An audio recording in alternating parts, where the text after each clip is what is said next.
Continuing on with chapter 6-1 videos. This is video number 3 for 6-1. So the first part is something for you to read. The cool thing about these exponential functions is it's really easy to relate them to the real world.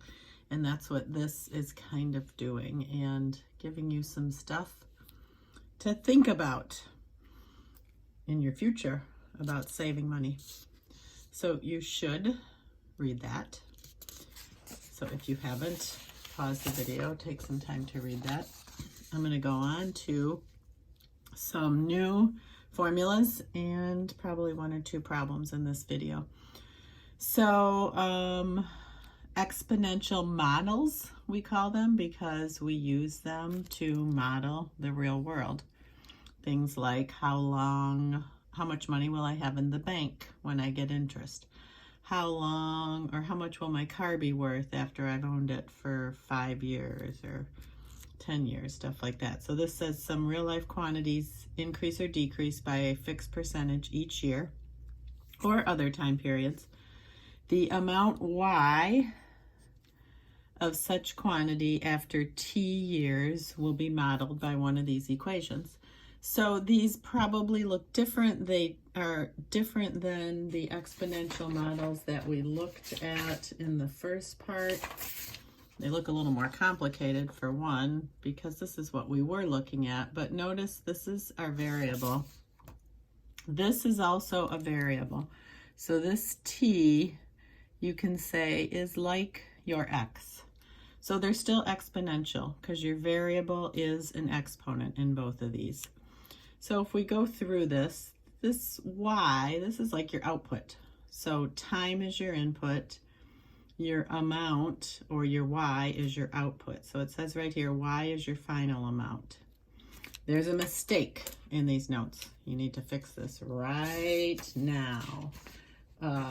A is not your ending amount. I just told you Y is your ending amount. So A is your starting, or you'll often hear it referred to as your initial amount. So for example, I'm going to put $100 in the bank, and I want to figure out how much I will have, how much my final amount will be after 20 years, something like that. So A is the initial amount, what you start with. R is your interest rate. They're going to give you your interest rate. The one thing you have to remember about the interest rate is you can never do math on a percent. So you have to turn all interest rates into a decimal. So I have right here, must be a decimal. And the way you turn a percent into a decimal is you divide by 100. We're always going to have to make sure we do that. And then T is your time in years. So this is, if you want to say or remind yourself, this is like your X. So T is your input, Y is your output. They're still exponential. This is the growth one. Makes sense because it's got a plus in the middle. So this is money is growing in the bank. This is what we call exponential decay. When something decays, it decreases. So if you want to add decreases there. So it's got a minus. So totally makes sense. Subtraction makes things smaller, so that's your formula for decay. Addition makes things bigger, so that's your formula for growth. You will not have to memorize these, by the way. So then this just says note A is the initial amount. R is the percent increase or decrease, written as a decimal, underlined again. The quantity 1 plus R is growth. There's your 1 plus R. 1 minus R is decay. All right. So those are the first 2 formulas. So this page has all your formulas for this section. The second one will apply when we have a problem that refers to compound interest. And the problem will say compounding. So it says consider the initial principal piece. So principal is kind of a finance term, and it always is your initial amount. So it's the same as A was up here. So principal, P-A-L, is what you're starting with. Okay, so A is your ending or final amount. So A is your ending or final amount. P is your principal, which is your starting or initial amount. Principal is spelled different here. I actually think this is the correct spelling. R is your interest rate. And so N is the new thing in this formula because T is still your time in years. So N is your number of compounding periods. So when you put money in a bank or invest money, the bank doesn't usually wait until the end of the year to calculate your interest. It does it periodically through the year, and it means you earn more money when there's more compounding periods.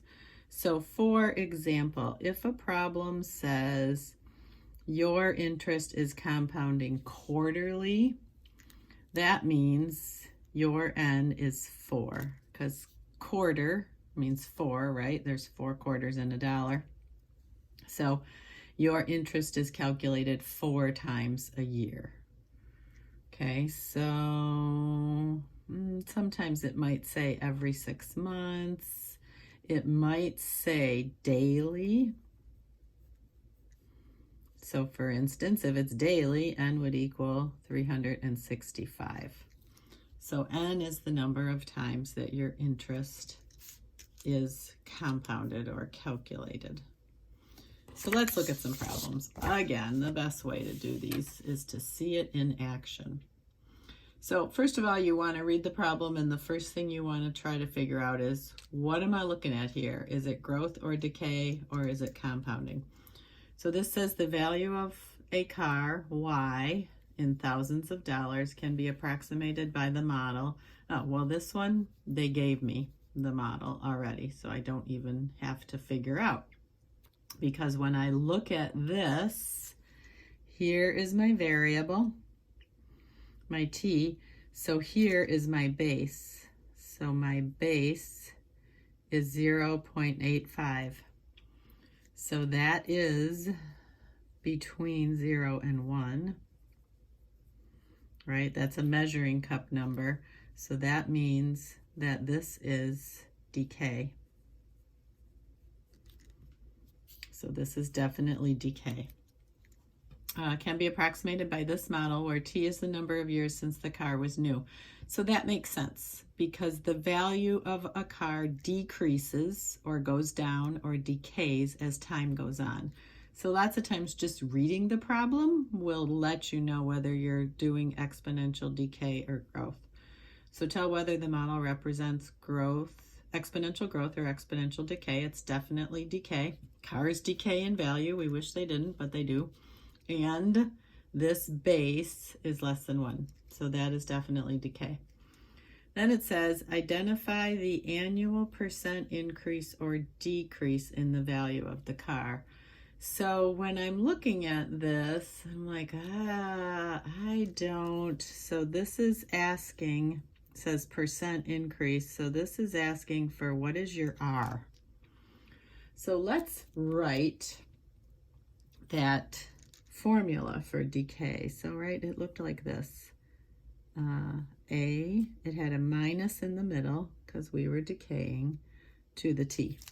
So this is where, if you don't remember that, you would flip back here and go, there's the formula for decay.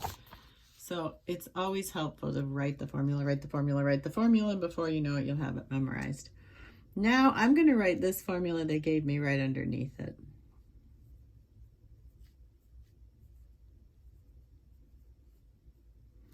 So when I look at this, I can see, looks like A is 25. So my initial amount is 25. 1 minus R is all of this. So these two are equivalent. And there's my T, there's my T. So I'm going to show you this in pencil. These two are equivalent. So what I want to do is I want to take them and set them equal to each other. I'm going to do an arrow here. So I'm going to say, so 1 minus R is equal to 0.85. Did you see that it just got darker in here? I'm in a room where the light switches off if there's no movement. So the light switched off. So here is a simple equation with one variable. So I'm going to solve for r. So if I want r by itself, keep that minus sign in front of that r, it goes with it. I need to get rid of this 1, so I'm going to subtract 1 from both sides. On the left side of the equal sign, I'm going to have negative r equals 0.85 minus 1 is negative 0.15. Still need to get rid of that negative, so that's like a negative 1. So I'm going to divide both sides by negative 1, and what I'm going to get is r equals 0.15. So that is my decimal percentage. So to turn this into a percent is per 100.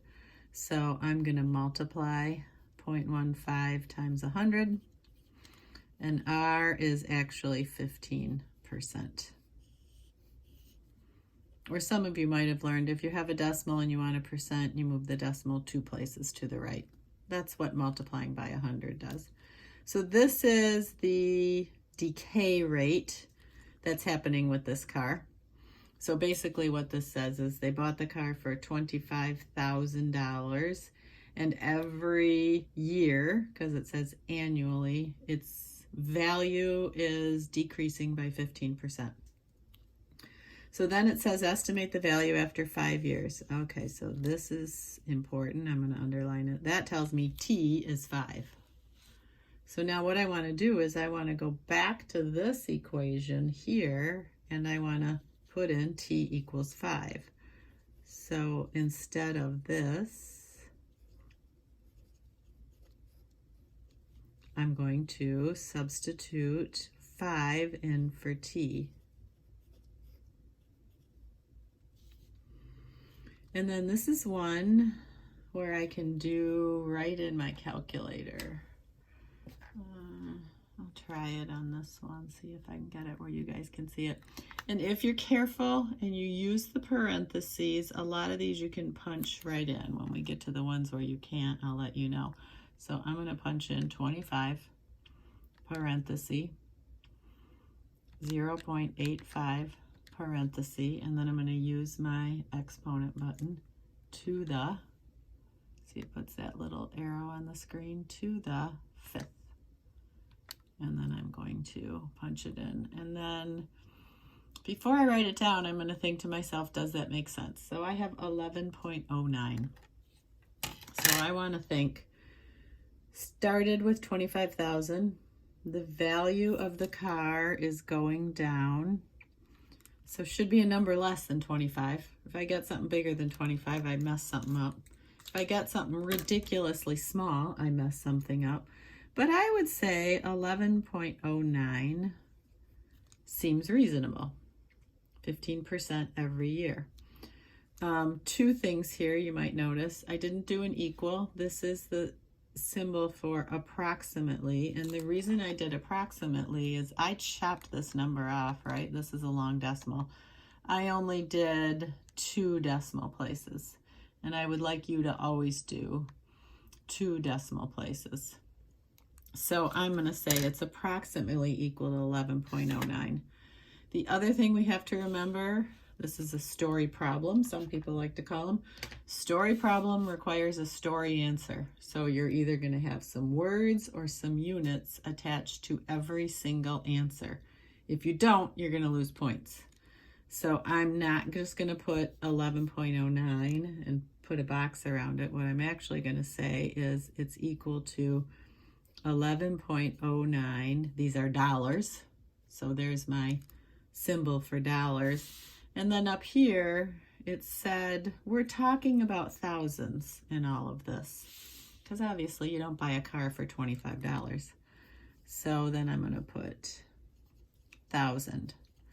So what will the value of the car be in 5 years? Approximately $11,000. Gotta have your units on these problems. Gotta, or you will lose points. Story problem requires a story answer. Every one of these will have units. Okay, this next one is for you to try. It's very, very, very similar to this one.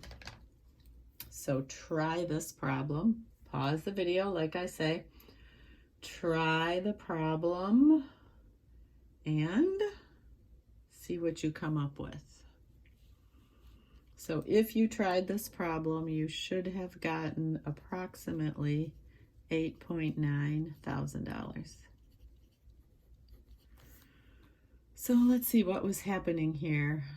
Same thing, value of a car. The initial amount was 31, and then this was 15 years.